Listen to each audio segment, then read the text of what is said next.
오늘 이야기는 이 선한 사마리아인 비유입니다. 유명한 이야기죠. 선한 사마리아인 비유를 난 처음 들어본다 하는 사람 손.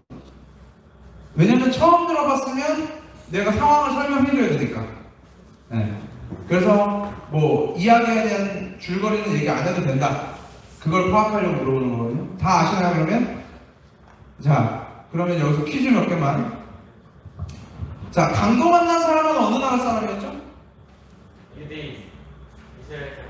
유대인 이스라엘 사람. 미럼 혹시 어디 나와 있는지 성경에는 안 나와 있습니다. 어디 나라 사람인지는 안 나와 있어요. 유대인인지도 모르고 이방인인지도 모르고 아무튼 안 나와 있어요. 네. 네. 그리고 이 강도 만난 사람이 거의 죽어가고 있을 때 맨 처음으로 지나갔던 사람이 누굴까요? 그렇죠. 사장이 먼저 지나갑니다. 두 번째는 레위. 세 번째가 그렇게 지나가죠. 그렇게 지나가는데 결론적으로만 말하면 이 죽어가는 불쌍한 이 중생을 도와준 사람은 사마리아 사람이다. 근데 왜 사마리아 사람이라는 게 그렇게 이슈냐? 유대인들은 사마리아 사람을 강아지라고 생각했거든요. 그러니까 구원받지 못하는 개 같은 놈들이라고 실제로 생각했어요. 그렇기 때문에 유대인들에게 있어서 사마리아 사람이 누군가 불쌍한 사람들을 도와주었다라고 하는 건 굉장히 모순적인 일이었다. 그들의 세계관 속에서. 그게 줄거리라고 생각하고 오늘 설교를 시작해 보겠습니다. 오늘 예수님의 비유는 총 세 가지 질문으로 진행이 되고 있는데 이 비유의 시작은 사실 첫 번째 질문에서 시작을 하는 거죠. 한 율법교사가 예수를 시험하여 질문했다라고 이렇게 본문은 이야기하고 있죠. 여러분 그거 하나 기억해야 되는데 시험은 자기보다, 그러니까 시험을 당하는 사람보다 더 똑똑하거나 더 권력 있는 사람이 하는 겁니다. 선생님이 여러분을 시험하는 거지 여러분들이 선생님을 시험할 수가 없는 거예요. 근데 만약에 여러분이 누군가를 시험한다 그럼 여러분들의 인식 속에 내가 이 부분은 저 사람보다 좀 잘할걸? 이라는 아주 교만한 생각이 머릿속에 있는 거예요. 그러니까 시험을 할 수가 있는 거거든요. 오늘 이 율법교사가 예수를 시험하였다는 것도 그런 맥락 안에서 연결되는 거죠. 율법교사잖아요. 내가 율법을 가르치는 사람이고 내가 율법을 잘 알고 있는데 예수가 하는 이야기를 그때는 청년이었으니까 예수가 하는 이야기를 자꾸 들어봤는데 자꾸 율법이랑 다른 이야기를 하는 것 같네. 이 한번 시험해봐야겠다 라고 하고 질문을 던졌다라는 거죠. 그 첫 번째 질문이 요 질문입니다. 어떻게 해야 영생을 가질 수 있습니까? 자, 그러면 예수님의 이 전체 사마리아인 비유는 무슨 질문에 대한 해답이냐면 저 첫 번째 질문에 대한 해답인 거예요. 예수님은 저 첫 번째 질문에 대한 해답으로 선한 사마리아인 비유를 그 사람들에게 하셨다는 거죠. 그럼 선한 사마리아인의 비유가 다 끝났을 때 우리가 얻어야 하는 정보는 뭐죠? 우리가 얻어야 하는 정보. 이 사람이 이 질문으로 시작했잖아. 어떻게 해야 영생을 얻습니까? 그럼 예수님의 대답을 통해서 이 사람이 얻어야 되는 건 뭐예요? 무슨 대답을 들어야 돼요? 이렇게 하면 영생 얻는 거야. 이렇게 하는 게 네가 구원받는 방법이야 라는 대답을 예수님이 하셨겠죠. 그리고 이 사람은 그 대답을 듣는 거예요. 그래서 선한 사마리아인의 비유는 결론적으로 영생으로 끝이 나야 돼요. 어떻게 하면 영생을 얻을 수 있는 거예요. 그러면서 이제 이 비유가 시작되는 거예요. 근데 이 비유를 하시기 전에 예수님이 그 사람한테, 그 율법교사한테 이렇게 물어봐요. 너는 어떻게 알고 있니? 성경이 뭐라고 이야기하니? 라고 이야기하니까 이 사람이 27절에서 네 마음을 다하고 내 목숨을 다하고 내 힘을 다하고 내 뜻을 다하여 주 너의 하나님을 사랑하라 하였고 또 내 이웃을 내 몸과 같이 사랑하라 하였습니다. 자, 아주 수준 높은 질문. 이 율법교사가 한 이야기가 어디 등장할까요? 이 율법교사가 대답했잖아요. 율법에 뭐라고 적혀있니? 라고 얘기하니까 뭐 마음 다하고 목숨 다하고 뜻 다하고 힘 다해서 하나님 사랑하고 내 이웃 내 몸같이 사랑하라. 이게 출애굽기. 잘 찍었어. 근데 아니야. 집에 그거 붙어있는데 너는 내 마음을 다하고 뜻을 다하고 힘을 다하고 이 여호와 하나님을 사랑하라. 그게 아마 출애굽기가 아니라 신명기일 거예요. 신명기 6장 5절에서 지금 하진이가 얘기해준 그 부분이 등장합니다. 내 마음을 다하며 목숨을 다하며 힘을 다하며 뜻을 다하여 주 너의 하나님을 사랑하라라는 이야기가 신명기 6장 5절에 등장했어요. 자, 그럼 두 번째 질문. 이웃 사랑은 없는데? 신명기 6장 5절을 아무리 살펴봐도 거기에 이웃 사랑에 대한 이야기는 없는데? 그럼 율법교사는 이웃을 도대체 어디서 끌어온 걸까? 제이. 레위기 아니야? 야, 이 수준 높구만. 레위기 19장 18절에 내 이웃 사랑하기를 내 몸과 같이 하라라는 말씀이 있습니다. 그래서 이 율법교사는 신명기 6장 5절에 있는 말씀과 레위기 19장 18절에 있는 이 하나님의 율법의 말씀을 하나로 보고 하나님을 사랑하고 내 이웃을 내 몸같이 사랑하라고 율법에는 이야기하더이다 라고 이야기를 하고 있는 거예요. 예수님이 뭐라 그래요?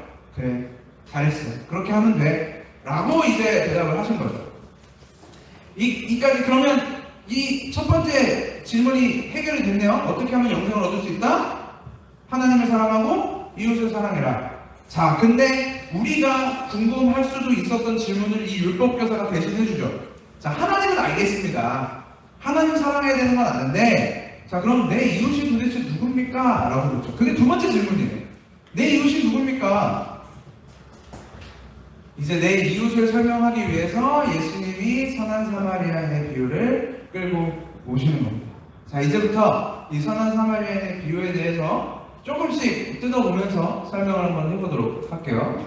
예수님의 비유 속에서 한 사람이 여리고로 넘어가다가 산에서 강도를 만나서 다 뜯겨요. 다 뜯겼을 뿐만 아니라 성경이 뭐라고 이야기하고 있냐면 거의 죽게 된 채로 내버려두고 갔다 이렇게 얘기하고 있어요. 거의 죽게 된 채로. 이 거의 죽게 된 채로라는 이야기가 뭐냐면 저 사람 엄청 얻어맞았구나 이런 게 아니라 멀리서 봤을 때는 이미 죽은 사람처럼 보여요. 멀리서 봤을 때는 이미 죽은 사람이야. 시체야 이미. 그리고 아직 숨은 붙어있지만 누군가가 가서 그의 상처를 돌봐주거나 그를 구해주지 않으면 이 사람은 죽을 수밖에 없는 존재예요. 그러니까 거의 죽게 되었다는 건 어떤 얘기냐면 누군가 나를 구해주지 않으면 스스로는 자기 자신을 구원할 수 없는 상태, 그걸 거의 죽게 된 상태라고 해요. 그래서 이 사람이 강도로면서 다 뺏기고 아무것도 없이 누군가가 자기를 도와주지 않으면 죽을 수밖에 없는 상태에 놓여서 저 구속탱이에 놓여 있는 거죠. 자, 그런데 예수님의 비유 속에서 제사장이 딱 등장한다고 이야기해요. 자, 이 유대인들에게 있어서 제사장이 지나간다고 했을 때 어떤 기대를 하고 있었을까요? 거의 죽어가는 사람, 그 옆을 유일히 지나가는 제사장. 유대인들이 딱 거기까지만 들었을 때 했던 기대는 뭘까? 제사장이 살려줬나 보다. 그래, 제사장이 살려줬나 보다 라는 생각을 했을 수도 있겠죠. 성경에 안 나와있기 때문에 우리가 확정할 수는 없지만 아마 그랬을 가능성이 높을 것 같아요. 예를 들면 여러분들이 학교에서 친구들이랑 이야기하다가 친구가 누가 그랬어. 내가 진짜 누구한테 돈 다 뜯겨가지고 나 집도 못 가고 막 버스 정거장에 앉아서 이렇게 막 부들부들 떨고 있었는데 교회에서 어떤 목사님이 예배 끝나고 나오시더라? 라고까지만 들었어. 그럼 거기서 여러분들이 하는 기대는 목사님이 뭐 택시를 태워 보내셨나? 집에 데려다 주셨나? 어때 이런 이야기를 우리는 기대할 수도 있잖아요. 근데 그 기대가 완전히 무너지죠. 제사장이 그 죽어가는 사람의 곁을 스쳐 지나갔다라고 이야기해요. 그게 31절. 마침 어떤 제사장이 그 길로 내려가다가 핵심은 이거야.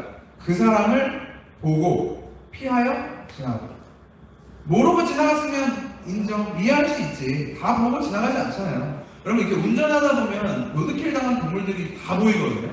길바닥에 이렇게 차에 치여서 죽은 동물들이 많이 보여요. 근데 그 운전자만 잘 보이더라고요. 조수석에 앉거나 뒤에 앉은 분들은 잘 못 보는 경우가 많아요. 근데 보면 피하고 지나갈 수 있거든요. 그러니까 다 보인다는 거예요. 근데 안 보이는 사람도 있죠. 안 보이는 사람한테까지 우리가 뭐라고 할 수 없잖아요. 근데 예수님은 이 사람이, 제사장이 그 사람을 봤다라고 해요. 근데 피하여 지나갑니다. 유대인들은 어쩌면 이 마음속에 배신감이 좀 들었을 수도 있겠죠. 근데 그리고 두 번째 사람이 지나가는데 그 사람은 레위인이에요. 레위인도 그때 당시로는 종교 지도자였거든요. 사람들 앞에서 율법을 읽어주는 사람, 성막의 기구들을 담당하는 사람. 근데 이 사람도 그 사람을 보고 피하여 지나갔다라고 합니다. 마지막 사마리아 사람이 등장해요. 유대인들이 다 구원받지 못하는 동물, 짐승과 같은 놈들이라고 생각하는 사람이 지나가서 그를 싸매고 보다듬고 치료해주고 그를 심지어 데리고 영안으로 가서 값을 대신 치러주고 더 필요하면 더 줄게라는 약속까지 하고 떠납니다. 이게 사마리아인의 선한 사마리아인의 비유예요. 이 비유가 모두 다 끝난 다음에 예수님이 뭐라고 물어보시냐면, 자, 이 얘기 다 들었는데 네가 보기에 누가 강도 만난 자의 이웃 같아? 라고 예수님이 물어보시니까 율법 교사가 자비를 베푼 사람입니다 라고 이야기하고 비유가 끝이 나요. 그리고 예수님은 어떤 명령으로 끝나요? 너도 가서 이와 같이 하라. 이렇게 끝이 납니다. 자, 그러면 이 비유가 시작된 첫 번째 이유가 뭐였다고요? 첫 번째 질문의 목적이 뭐였다고? 첫 번째 질문의 목적, 여기 조표에 넣었잖아. 첫 번째 질문의 목적, 어떻게 해야 영생을 얻을 수 있냐? 하나님 사랑, 이웃 사랑. 내 이웃 누굽니까? 그래서 아까 강도 만난 자가 얘기하니까 선한 사마리아인이에요. 자비를 베푼 자가 이웃이래. 너도 가서 그처럼 하래. 자, 여기서 제 질문, 그렇게 하면 구원 받나요, 여러분? 그렇게 하면 영생 얻을 수 있어요? 여러분, 지나가다가 누가 거의 죽어가는데 그 사람 119에다 신고해가지고 가서 병원비도 대납해주고 가서 그 사람 상처도 싸매주고 그러면 영생 얻을 수 있나요? 우리가 여기서 한 번 더 생각을 해보자는 거예요. 지난주 우리가 만달란트 빚진 자의 비유에서처럼 우리가 네가 만달란트 갚아줬으면 100달러인 정도는 좀 갚아줘야 구원받는 거 아니겠니? 그 정도 해야 영생 얻는 거 아니겠니? 예수님의 비유는 그 얘기를 하고 있는 게 아니라는 거죠. 이거는 구원과 영생에 대한 이야기, 바로 우리를 향한 하나님의 사랑 이야기입니다. 어떻게 하면 영생을 얻을 수 있는가? 그럼 예수님은 도대체 왜 이 비유를 가지고 영생에 대한 설명을 하셨는가? 오늘 이 비유를 조금씩 뜯어보려고 합니다. 자, 이제 여러분들은 잘 모를 수도 있는 유대인들의 세계관 안에서 이 비유를 한 번 더 살펴볼게요. 자, 첫 번째로 이 강도 만난 자가 어떤 상태였는지를 처음에 설명드렸죠. 그리고 맨 처음에 지나가는 제사장이 지나갑니다. 제사장은 뭐 하는 사람이죠? 제사장은 뭐 하는 사람일까요? 성막에서 제사 지내는 사람이죠. 사람들이 저 죄 지었습니다. 저 하나님께 제사 드려야 되겠습니다. 그러면 대신 하나님 앞에 제물을 바치고 제사를 드려주는 사람이 제사장이에요. 그럼 이 제사장의 역할이 뭐예요? 제사장의 존재 목적이 뭐예요? 하나님께 나아오는 사람들에게 하나님을 대신하여 하나님과 이 죄진 자의 통로로서 이 사람의 죄를 없애주는 역할이 제사장의 역할이란 말이에요. 이해돼요? 자, 그 제사장이 이 누군가가 구원해주지 않으면, 누군가가 살려주지 않으면 죽을 수밖에 없는 자를 그냥 지나쳤어요. 왜 지나쳤을까요? 지나치는데도 이유가 있거든요. 제사장이 인격 파탄자라서 그냥 지나가지는 않았을 거 아니에요. 물론 그래서 지나간 사람도 있겠지만 사이코패스였을 수도 있고 바빴을 수도 있고, 그 선한 사마리아의 테스트를 어떤 교수님이 했대요.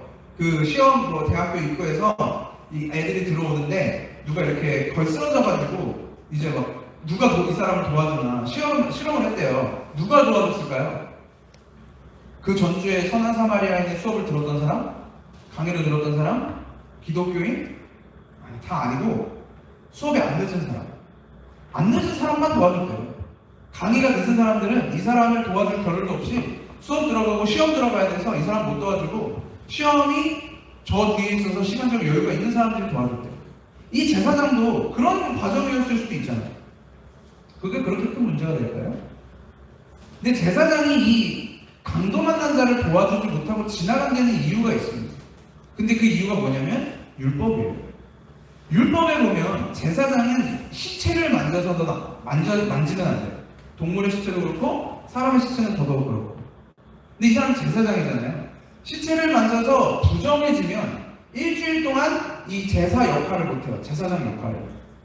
근데 아까 강도 만난 사람이 어떤 상태? 멀리서 봤을 때는 이미 죽은 것처럼 보이는 상태. 그러니까 제사장이 지나갈 때 저건 시체야. 시체니까 돌아볼 거리가 없는 거예요. 그 사람을 만지면 내가 부정해지는데, 내가 하나님의 일을 못하게 되는데, 성막의 일을 못하게 되는데, 그래서 이 사람은 지나갈 수밖에 없었던 거예요. 그게 이 사람의 현실이었다는 거예요. 자, 두 번째 레위. 아까 어떤 사람이라고 그랬죠? 이 사람이 사람들 앞에서 율법을 읽어주고 하나님의 말씀을 가르치고 또 성막의 물건들을 정리하는 사람. 와서 이거 불도 켜고 피아노도 치우고 칠판도 지우고 이런 거 하는 사람이란 말이에요. 근데 이 사람도 율법에 따르면 시체 만지면 안 되거든요. 그럼 이 사람은 이 시체를 만지면 일주일 동안 이 말씀도 못 읽고 이 피아노도 못 치우고, 그러면 우리는 이 상태 그대로 집에 갔다가 다음 주에 이 상태 그대로 예배할 수밖에 없는 그런 상태였단 말이에요. 그래서 레위인도 시체처럼 보였기 때문에 그를 만족 없었다는 거예요. 그런데 마지막 사마리아 사람, 사마리아인이라고 불리는 이 사람은 이 시체처럼 보이는 자에게 다가가서 조치를 취하는 거죠. 어떤 조치를 취했는지 한번 살펴볼까요? 33절부터 자, 첫 번째 여러분이 한번 찾아줄래요? 33절에 이 사람이 가장 먼저 뭐 했죠? 행동 말고 뭐든지 행동이 아니어도 돼. 네, 첫 번째 감사합니다. 치근한 마음이에요. 치근한 마음. 자, 두 번째 뭐였죠? 34절? 네, 34절. 중고등부 사람 원래 제대로 대답하지 않았나? 청년부랑 되게 비슷하네. 34절. 자, 두 번째 가까이 갔다. 가까이 가. 세 번째 여관을 데리고 그렇죠. 여관 데리고 가기 전에 한 게 있죠? 그렇죠. 상처에 기름과 포도주. 상처 소독. 네 번째 여관 데리고 가. 다섯 번째 돌봐줌. 아이고. 돈줌.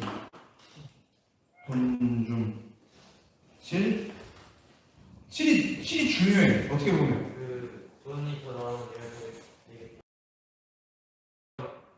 돌아오겠다고 약속함. 알비백이라고 했죠.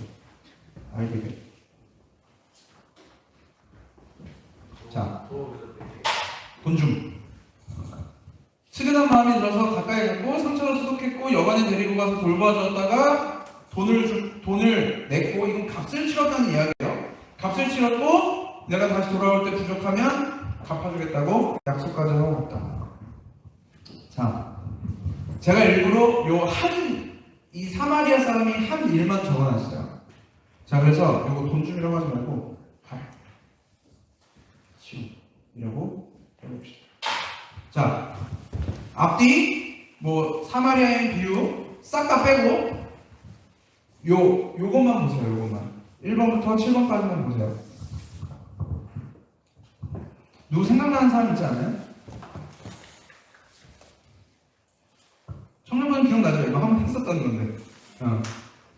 생각나는 사람 있지 않아요? 자, 측은한 마음이 들었어. 그래서 가까이 갔고 상처를 씻어줬고 여관에 데리고 가서 돌봐주고 그 다음에 값을 치러주고 돌아오겠다라고 다시 약속을 하고 떠났어요. 생각나는 사람 있지 않아요? 이 선한 사마리아에 했던 이 모든 행위는 예수 그리스도가 했던 사역과 정확하게 일치합니다.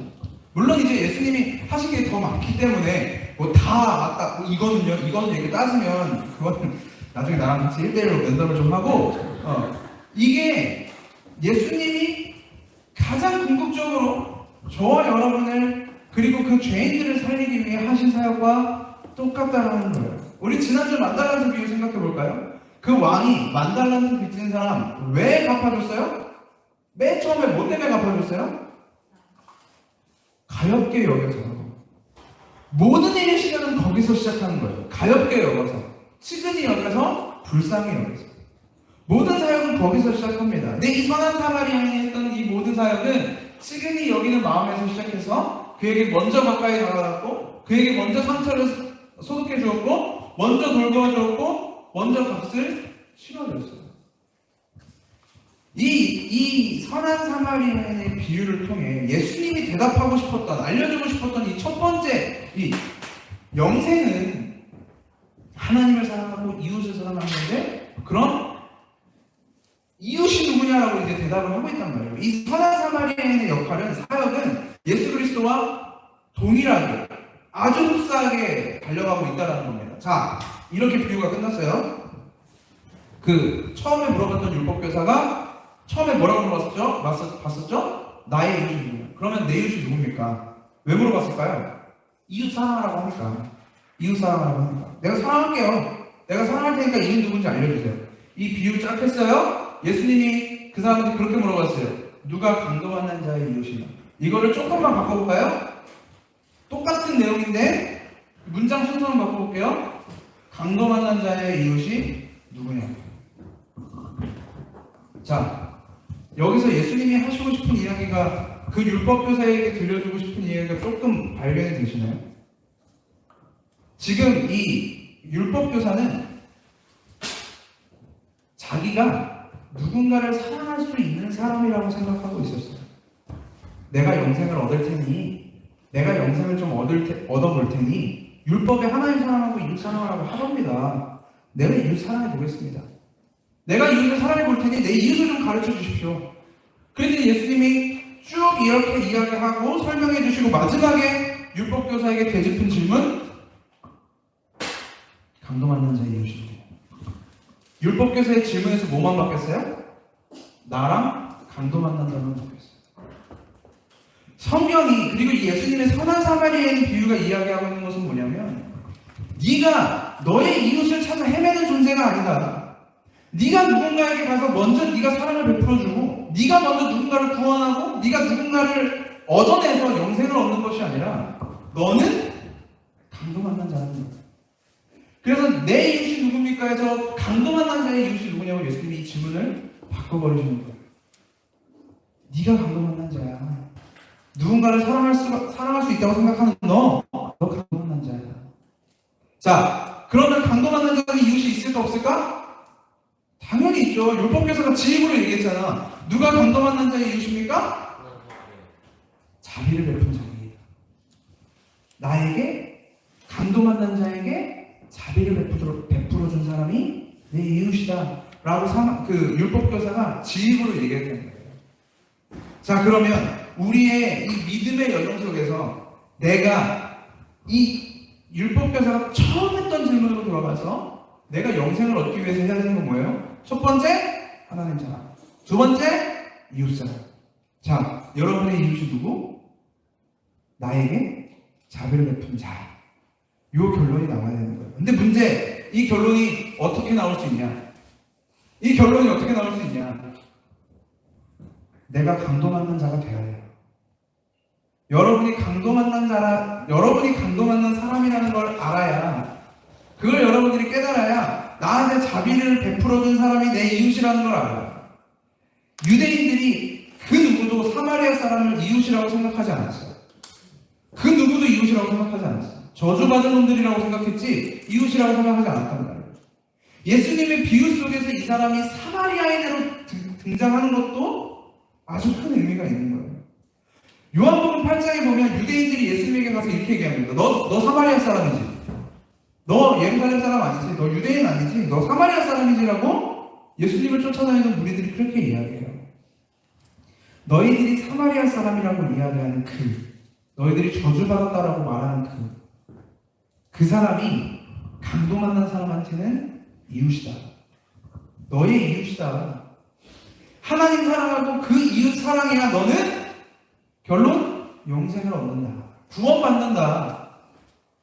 자, 여기서 이제 정리를 하고 마무리를 해보도록 하겠습니다. 제가 오늘 주보를 준비하면서 요 그림을 하나 찾다가 여기다 뭐 찾다가 굉장히 좋은 그림을 찾아서 했어요. 주님이 나를 건져주시고 또 건져주셨다 라는, 굉장히 교회를 오래 다녀봤다라고 하면 뭐 당연한 거 아니야? 굳이 뭐 한 번 더 얘기해? 라고 말할 수도 있는 그런 당연한 문장. 그런데 여러분, 하나님을 사랑하는 건, 그리고 예수님을 사랑하는 건 여러분들이 했다는 걸 알아야 그때부터 사랑할 수 있는 거예요. 주님이 나를 건져주시고 또 건져주셨다는 게 여러분들이 믿어져야, 여러분들이 건짐받은 존재라는 게 알아져야 그때부터 하나님을 사랑할 수 있는 존재가 된다는 겁니다. 이런 얘기를 하고 나면 항상 염려가 되는 게 있습니다.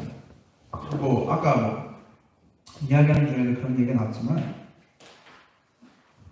그러면 내가 하나님만 사랑하면 되는 겁니까? 결국 뭐예요? 결론이 뭐야? 하나님 사랑하고 예수님 사랑하고. 그럼 영생 얻을 수 있는 거잖아요. 맞죠? 그것밖에는 원칙이 없어요. 성경이 말하는 구원은 그것밖에 없어요. 자, 그러면 여러분이 하나님 사랑하고 예수님 사랑하면 이 세상에서 할 수 있는 게 끝이냐? 그거 아니라는 거지. 우리가 여기서 한 번 더 나가보자는 거예요. 여기서 한 번 더 생각해보자는 거야.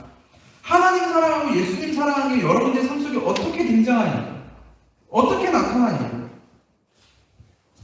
오늘 설교 제목이 가슴이 시키는 대로예요. 가슴이 시키는 대로. 아마 여러분들은 모르겠지만 저 같은 경우에는 가슴이 시키는 대로 살지 못했습니다. 전 머리가 시키는 대로 살았어요. 그리고 엄마가 시키는 대로 살았어요. 교회가 시키는 대로 살았고 말씀이 시키는 대로 살았고. 근데 문제는 뭐냐면 내 안에 그 말씀이 없었다라는 게 문제였던 거예요. 내 안에 그리스도가 살아있지 않았다는 게 문제였던 거예요. 그래서 뭔가 굉장히 열심히 했어. 교회 다 한번 저희 어머니의 의견은 그거였어요. 아빠 죽을 것 같아? 죽을 것 같아도 교회 가서 죽어라.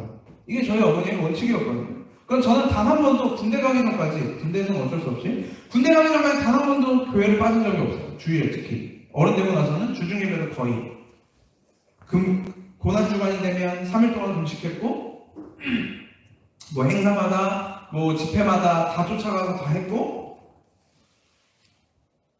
누군가가 교회에서 아파하고 슬퍼하는 사람이 있으면 가서 도와주기도 하고 그를 돌보기도 하고. 문제는 그 행위에 있다는 게 아니라는 거예요. 여러분이 교회에 얼마나 나오고 여러분들이 누군가를 얼마나 많이 도와주고 그 문제가 아니지만 이 얘기를 꺼내는 이유는 그럼 누군가 이럴 거라고. 그럼 목사님 저 다음 주부터 교회 안 나올래요. 저 그럼 이제 술 담배도 해도 되는 거예요. 이런 거친 말이 나올 뻔했는데 이런 생각 없는 얘기들을 막 내뱉는다니까. 자, 여러분 생각해보세요. 여러분이 진짜 하나님을 사랑하게 된다면, 예수 그리스도를 사랑하게 된다면 여러분들은 하나님이 여러분에게 주셨던 그 사랑을 나눌 수밖에 없게 된다니까요. 하나님이 여러분에게 주셨던 그 자비와 사랑을 여러분들도 나눠줄 수밖에 없다라는 거예요. 그래서 성도는 법으로 사는 사람이 아닌 거예요. 뭘로 살아요? 하나님의 말씀으로 사는 거예요. 그래서 법을 지켜서 너 이렇게 해, 저렇게 해, 이렇게 하면 돼? 그걸로 살아가는 사람들이 그리스도인들이 아니라 하나님은 예를 들면 그렇게 안 하시겠지만 하나님 안 해도 된대. 교회 안 가도 된대. 말씀 안 들어도 된대. 하나님이 얘기했어? 안 해도 된대. 근데 하나님 저 하나님 말씀 너무 듣고 싶은데요? 하나님 근데 내가 저 사람 하나님이 미워해도 된다라고 얘기하지만 저는 저 친구 꼭 복음을 알았으면 좋겠는데 저 친구 좀 전도하고 싶은데요? 저 친구 사랑하고 싶은데요? 가슴이 시키는 대로 가는 거예요. 하나님을 사랑하는 자들, 예수 그리스도를 사랑하는 자들, 그리고 하나님의 사랑을 받는 자들. 물론 잘 안 됩니다. 잘 안 되는 거 알아요. 여기 있는 사람 그 누구도 그거 모르는 사람 없어요. 네가 부족해서, 네가 사랑이 없어서, 네가 뭐 능력이 없어서, 기도가 부족해서, 믿음이 없어서 라고 생각하지 않아요. 왜냐면 우리 다 그러니까. 나도 그러니까. 아마 담임 목사님도 그럴걸요? 죄송합니다. 네. 아마 그럴 거예요. 그럼에도 불구하고 우리가 영생을 얻기 위해서 그 길로 가는 게 아니라 강도받는 자가 영생 얻으려고 사마리아 사람 따라간 거 아니잖아요. 이 사람이 구원받고 싶어서 사마리아 사람한테 도와달라고 소리친 거 아니잖아요. 먼저 나에게 찾아오시고 먼저 구원의 선물을 베푸시고 그리고 먼저 나를 고치시고 값을 치르시고 다시 돌아오겠다 약속하신 그 예수 그리스도라는 이웃, 그 이웃을 사랑하면서 그 이웃을 발견하면서 스스로 내가 강도받는 자가 맞는지를 묵상하면서 그렇게 하나님 사랑, 이웃 사랑 해 나가시는 우리 중고등부가 됐으면 좋겠습니다. 기도하겠습니다.